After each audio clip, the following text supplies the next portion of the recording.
Hello and welcome back to Lego City Undercover. This is the final story video, so let's wrap things up and chase Forrest Blackwell into space. Of course, first of all we need to get to the actual spaceport, so let's go do that, shall we? This final level is going to be a pretty fun one, I quite like it. It's well put together and it's a decent climax to the gameplay of the actual game. Of course, this is nowhere near the end of the actual LP, just a story, because we still have a lot of stuff to do after we're done with it, but let's just concentrate on the task at hand and get to the space pad over here.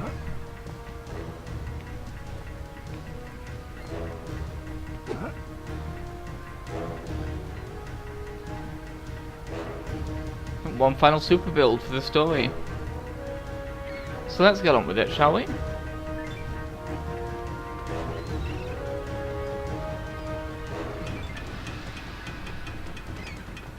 So first of all, we just need to climb this. This is a pretty decent kind of, I quite like this little area. It's a good kind of use everything you've learned up to this point in the game kind of thing to climb it. And it's got plenty of the super bricks we need to get around it as well. You don't have to get absolutely every one of them, but it's helpful. That was just me checking something, but yeah, I can't really cheat the geometry to go over there. I don't really want to anyway, so let's just move on the usual way. Ignore that little lone purple brick down, it's not worth it. I mean, stud, rather. No one cares about that little stud. There we go. There's one of the bricks we'll need, so let's go get it, shall we? I like the way this area is put together in general. It's a pretty cool kind of multi-path to get to the top kind of an idea. To give you a good reason to go, you're kind of going up and down all over the place with this thing, which is a pretty neat flow. I quite like that kind of stuff, like when you're constantly moving up and down a large structure to explore all the paths up and around it. It feels fairly complete, like it would be an actual building because it has multiple routes to get places, that kind of thing. Of course, this is a really gamified version. I mean, the actual building in the real life would probably have stairs. But there we go. And we wouldn't have a jetpack to climb half of it, or teleport pads. Maybe not quite as realistic as initially assumed, but you know what I meant. At least you have multiple routes traveled around it. Even though it's still not particularly disabled friendly. So let's use the jetpack to get around here. This is just a nice little staircase. Just a really big one.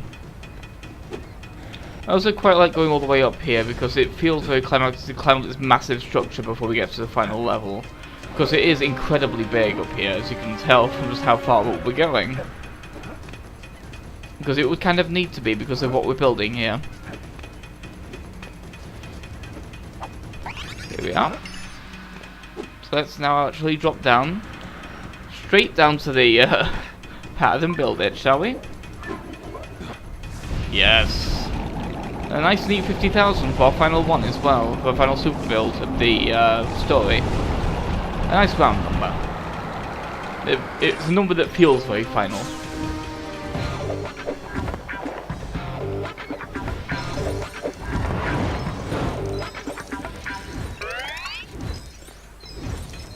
Of course, the very 80s, you just unlocked stuff, sound effect, music sounds, music cue. There it is. Kind of takes away a little bit from the atmosphere there, of like the big sweeping epic music and stuff. But let's climb up and get to the actual cockpit now, so we can actually see what's going to happen when we chase Forrest Blackwell into space.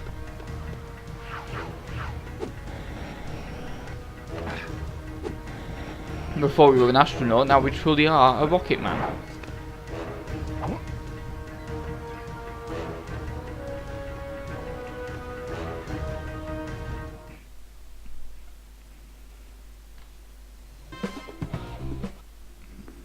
Chase, I have to warn you that takeoff is extremely uncomfortable. I think I can handle it, Professor. I've seen the movies. And launching in 10, 9. We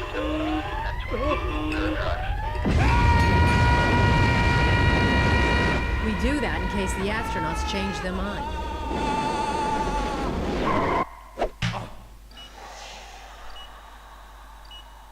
Hey, what do you know?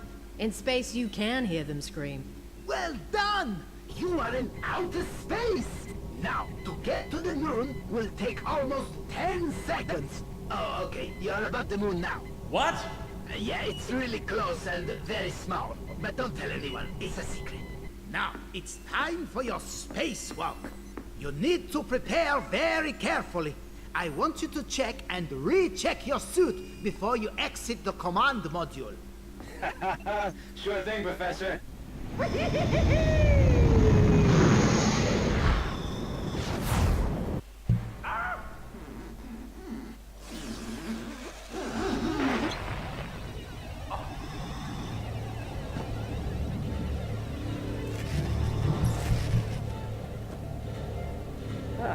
Convenient. I'm coming to get you, Natalia. Yeah, this level looks really good. I really like the way it's laid out and the kind of going around the rocket to get into it kind of thing. It's a very good visual to really get the scope of the level down. I bet it's because of those cookies I ate in the rocket. Also quite like that, in space you can hear them scream gag, that's pretty cute. It's got really good music in this level as well.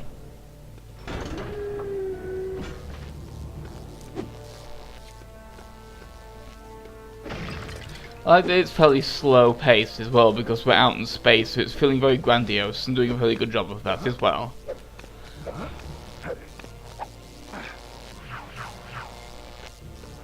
Also, I quite like that there was a little foreshadowing with the way we landed on the bubble there, with the beginning of the, well, the end of the second Blackwell Manor level, when you find the scale model of the plan. The professor does the same kind of thing of jumping onto the bubble and sliding down it. It's almost foreshadowing the joke there, with Chase slamming into it like a bug on a windshield. Oops. Luckily we're weightless. But there we go. We have a red astronaut, Ben Sharples. Sounds like a nice guy.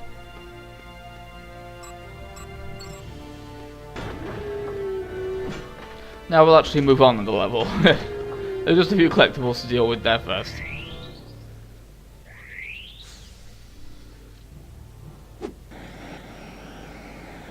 Of course, we'll be making fairly heavy use of the jetpack because this is a fairly astronaut heavy level. Although it's kind of strange that we can switch out the astronaut suits. It's kind of like a very weird level because of that. 'Cause it's like, yeah, but we're starting space. There's still no air here, unless it's air inside the bubble. But then these guys seem to need their suits, unless it's just for navigation. So, but let's not deconstruct the entire level. That would take a while. There's a lot of it. It's a moderately longish level with a lot of stuff going on in it, and I quite like that. It's not long enough that it wears out its welcome, and it has multiple different, very varied areas. Which is always a phrase that sounds very weird to me, very varied, because it just makes it sound like I'm saying the same word twice, but trust me, I'm not. And yeah, here we have to be very weird and rub our heads along the platform to get across it.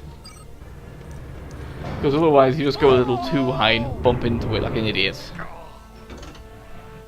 Fine, bye! Not gonna worry about him now, he's down there. Forget him. Let's just take down another one of these little satellite things. Boop. Also, there's a very weird thing with the way this game works.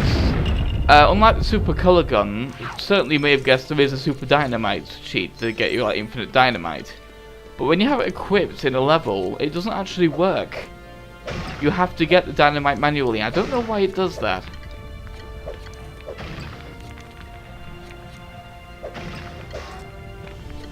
Of course, we haven't found that one yet, but you probably knew it was coming. Those kind of cheats are in all the LEGO games. There's always a super something, especially when it's a consumable.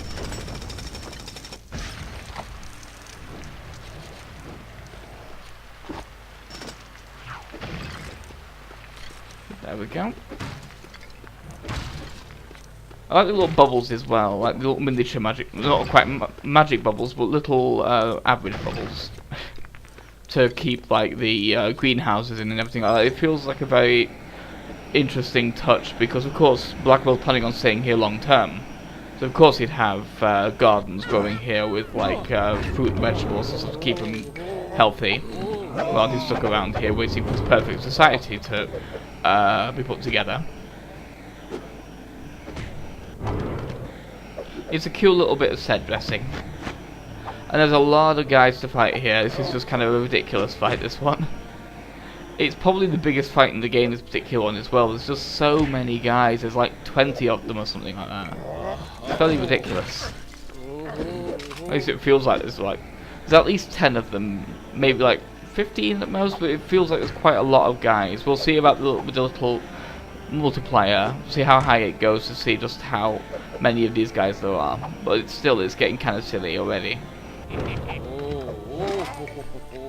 This is the main problem I have with the late game stuff in this game, is that the crowd fights can get pretty big, which is why I'm glad that the optional ones never really go above precisely 5 people. There's always 5 as well. It's an interesting thing with that. Probably because it's easier to keep the HUD the same. You can just reuse that. And they're fairly basic enemies as well, so after this level the fights become a lot more straightforward. Because this is the final actual level of the game, so of course they're not going to make optional fights in these kind of games especially harder than the late game fights. That would be kind of weird. When it came to pacing, I mean, of course.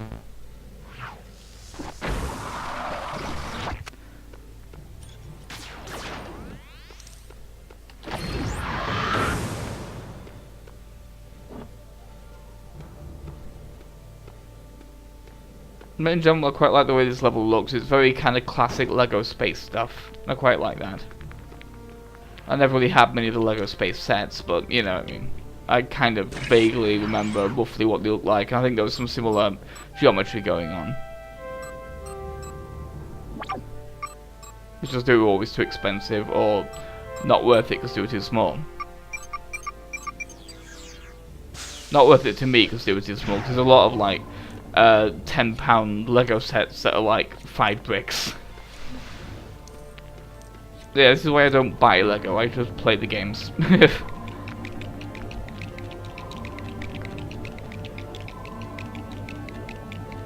It's funnily enough, the video games are cheaper than the Lego sets. Which is odd, because normally the game's much more expensive than the actual toy is based off, but there we go. I guess it depends on the toy, doesn't it? And how thoroughly licensed the toy is as well. So yeah, we'll need this, so I'm going to be keeping this with me because we'll use it later.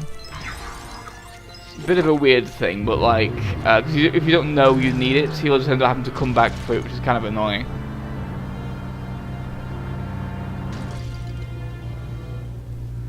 Then again, I think that elevator can't actually go up until you've got that thing parked on it. I think it's a switch that's only depressible by a really big thing. Because it looks like that kind of switch. I quite like this little area as well, because it's the final area of this part of the level.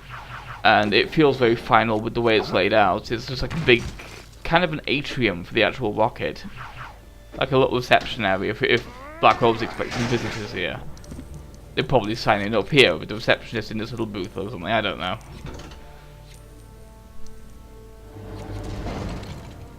Oops, there we go. That could have been bad, I almost wrecked it.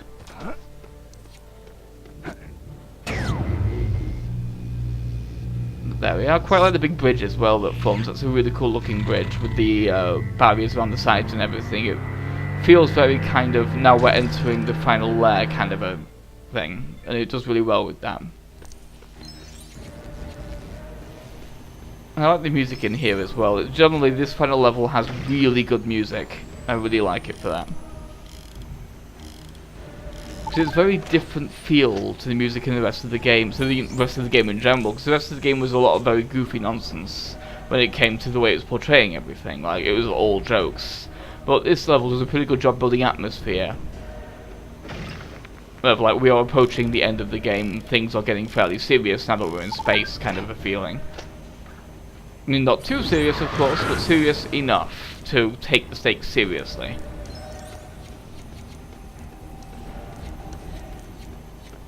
Especially now that we've disarmed the Six by saving Lego City, now we only have Natalia to worry about.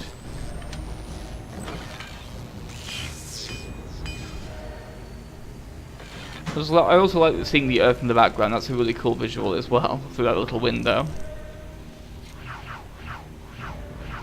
There's a lot of nice little background things in this level that I quite like.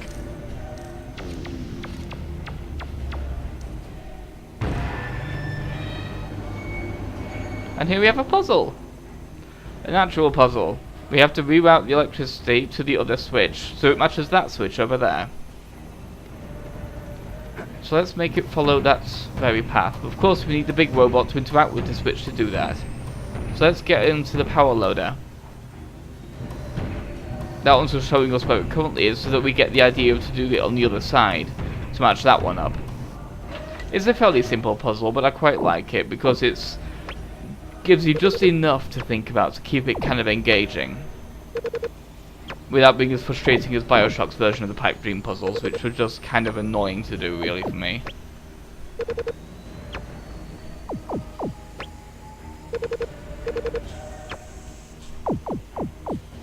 There we go.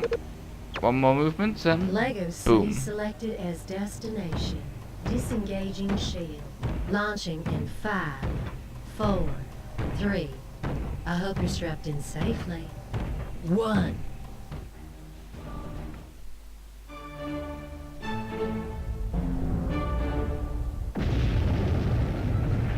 Oh, come on! My packed lunch was in there! You! What have you done? Take a guess, Blackwell. We're going home. No! I will not return to that society of blinkered fools. I tried building something truly wonderful for them. A self-contained world which they'd never have to leave. An utopian habitat that catered to their every whim and desire. It was a monument to my genius. You were a great man once, Blackwell. But you've gone crazy. Crazy? Your monument was nothing more than an apartment block with a shopping mall. Turn us around! Sorry! We're locked in. Bring her over here! Chase! That's pretty low of you, Blackwell. Threatening a lady. Oh, no, no, no. I would never hurt a lady. I just want her to watch you get squashed. Hey there, McCain. Thanks so much for getting me this from the museum. Wow, that has literally come back to bite me. Whoa, that was close. Be careful. We'll need those energy tanks to run my moon base. No, you do ya? I quite like this fight. It's silly and fairly easy, but then all the boss fights in the game tend to be fairly easy when you know what you're doing. Pretty much just stop up the thing's mouth with the energy canister, grab it, and wrestle it like King Kong did the dinosaurs in the intro of the Peter Jackson King Kong movie. Pretty close to the same move as well, really. It's like, although he actually broke the thing's head open. He's a little more brutal than Chase McCain tends to be, but and we just swing it and throw him into one of these canisters. You're ruining everything. You can do it, Chase! Be quiet. It's short Don't and just sit easy, there but like I quite a like the little way Rex. they... Get him! I like the way they brought the dinosaur back. That's a cute little thing with the skeleton and everything like that. Now we know what Rex really wanted with that skeleton. It wasn't purely cosmetic after all. It was for his own little super weapon. I quite like the way he's like painted it with his own red and black colours as well. That's a pretty cute little thing. Not only are we fighting a giant robot T-Rex, we're also fighting a tricked out giant robot T-Rex. You are useless, Rex. This way, Kowalski. Where you going, Blackwell? Yeah, Blackwell's left us both together. He's really just fed up with both of us at this point. It just goes to show even Rex was kind of in over his head here. He had no idea what he was in for. Even if he knew the plan, he would never factored into it. Rex Fury was just a stooge like everyone else, like Chan Chuang and like Vinnie Pappalardo. Just one of the three stooges. you're fired. And Chase, you're fried.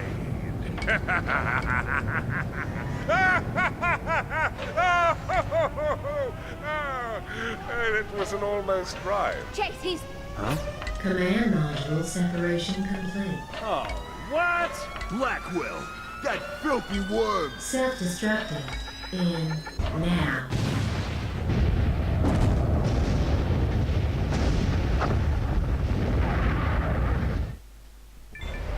That didn't hurt. Blackwell made quite a mess. Of course, there's actually some stuff to pick up around here. So let's take care of that, shall we? Because these 3 boxes are actually missable in this fight if you don't know you have to break them. If you just went through the fight without breaking them, they actually would not be available for the entire fight. And you'll see why when the fight begins properly now that we've taken care of them. Now though, let's just take out a few of these astronauts and see how things develop from there.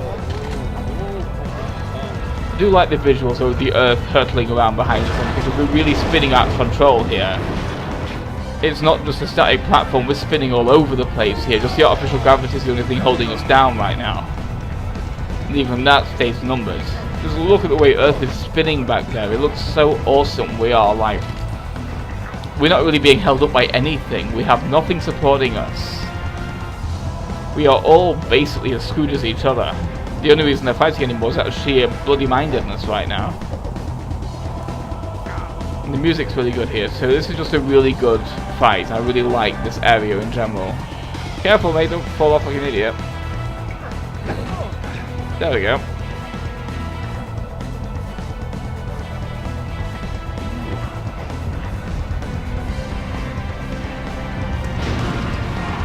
Yeah, this is why. Because this arena will slowly be peeled apart by other pieces of debris as this fight progresses. Yeah, but you're about to be not okay. Are you mad? We're plummeting to our doom. Ladies before gentlemen, get it, boys. That doesn't even make sense. Well, what we need to do here is just keep throwing people at him. Regrettably, you pair are still in one piece. Although, I'm happy to report that I don't think that will be the case for long. The trick here, of course, is throw a guy at Chase Rex Fury so that it will break his shield. Along with billions of studs worth of gold.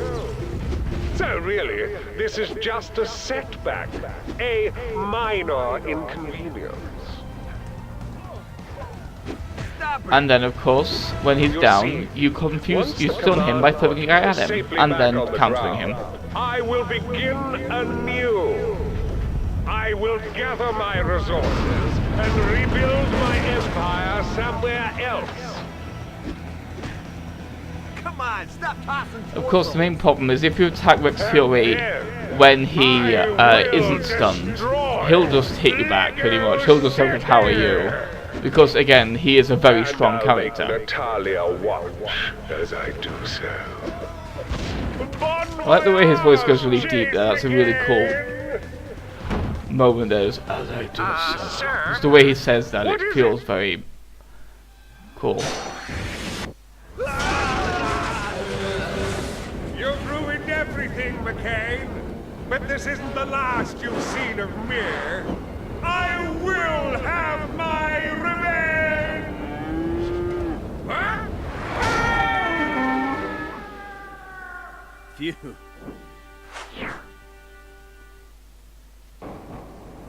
This part's too awesome to talk over. I love the music here, so I'll see you during the credits. Chase! Natalia, are you all right? Where are you? What? Hurry up! The other person has been disconnected and will crash into the ground in 3 minutes. Please hang up and dial again. Natalia!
It's no good, Dad.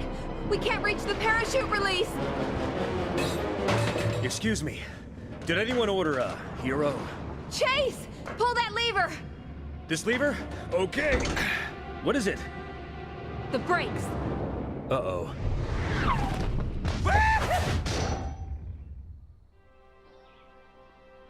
Professor Kowalski's on his way.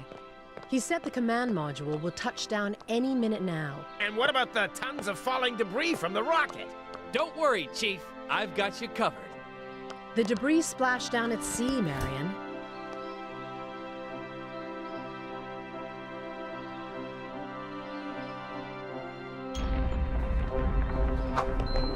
Mind if I park here? Oh, there they are!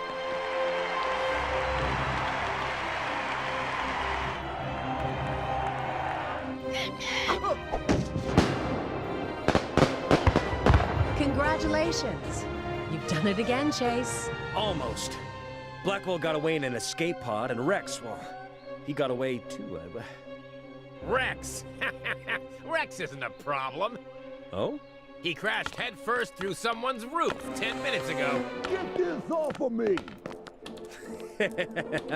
Hey, Rex, you don't look very flushed with success. I thought you should get the arrest this time. You know what? You can have it, Chief. Some things are more important than work. Oh. Yeah, you're talking about video games, right?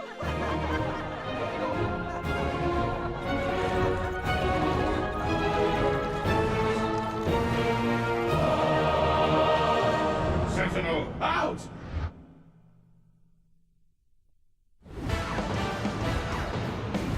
I love that ending so much. Just the way everything comes together so perfectly for that moment. I'll go straight about it after the little wrap-up thing here. Partially because the first part of the credits is over licensed song and I want to try and disguise that with commentary a little bit. To try and beat the YouTube, reduce the chances of it getting copyright struck, I guess.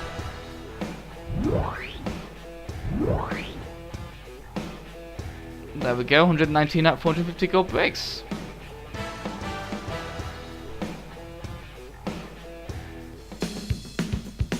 I just love the way the music there just builds and builds and builds as that sequence goes on. Like, first of all introducing that sound effect of almost like a clock ticking, that every now and then, which is a really cool sound to start with. So it feels very hollow and very space-like. And then you end up seeing like the fire truck coming by and wooing the siren around, and then the robot you were just using as well. And it's just also that moment where you go through that part of the building, and then you come out of it and you suddenly see Earth right there, right in your face, Lego City rushing up to meet you. It's such a great moment. I completely love every part of that final moment in that final level. It feels so good to play, and as a result I can just kind of let myself go in the moments. Like, while of course it has funny ideas in it, like the fact that the lyrics of the song, the pseudo-Latin, are actually just the word Lego being sung over and over again in different timbres. The way the song is arranged just makes it fit so perfectly and makes it do what it needs to do and really suck you into the danger of the moment. We are plummeting to Earth, we have 3 minutes to live. And the fact that also it times it so perfectly that right at the end there, it always runs you down to 1 second before you reach the actual end of the level. You always end it just by a hair. And it's just such a great sequence in general. And the reason I probably find this one of my personal favourite LEGO games, because that is such a blowout ending. Like, most games have a somewhat lame final boss and then like an amusing cutscene and credits, but not a lot of them end like that, with that much effort. It's just such a great moment in general. And it's just such a great track as well. I love the building of it that we're hearing here as well. Just the way it just all comes together so wonderfully. Especially because by the end of the sequence you can see LEGO City's bridges and everything. You're close enough to make out the detail. and you know how screwed you'll be if you don't make it there. It's just such a great moment. And of course we're nowhere near actually done with the game. We have done the levels and stuff, but now we still have a good like 60% of it that's mostly collectibles now, so next time we will go through the collectibles. So I will leave you with the rest of the credits, and we'll see you next time in the first part, the post-game wrap-up of the LEGO City Undercover. It's been a pleasure. Goodbye till then.